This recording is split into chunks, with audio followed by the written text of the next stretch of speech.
嚟啦，今日嚟睇江山富嘅325平嘅大平層。呢一套屋呢，佢係客廳同埋餐廳係分開嘅喎。咁你依家所見到嘅就係佢嘅主客廳啦。咁我哋嚟呢邊睇下我哋個餐廳嘅位置啦。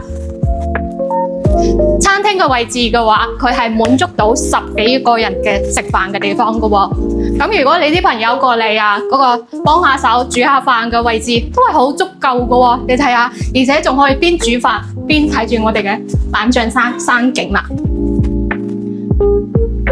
蒸爐、烤箱都喺呢一度。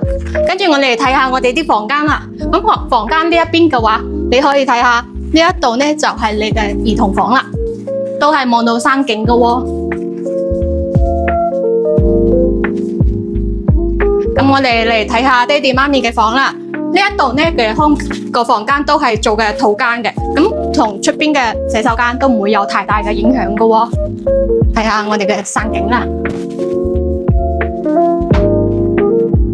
跟住我哋嚟睇公共洗手間同埋另外一個廚房，睇下先。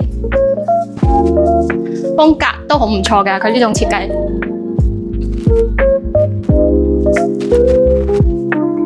咁呢個空間嘅話，你可以作為你嘅茶室，或者係棋室，或者係 piano 嘅鋼琴室啦。咁我哋嚟睇下我哋嘅主人房啦。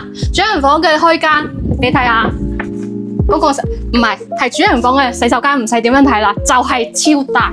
主人房更加，我已經冇其他形容詞啦，只有一個大字。睇下我哋嘅中庭嘅位置，跟住再嚟睇下我哋嘅衣帽間啦。衣帽間嘅話，你可以睇下呢一度係可以滿足到一家人嘅衣服嘅，睇睇先。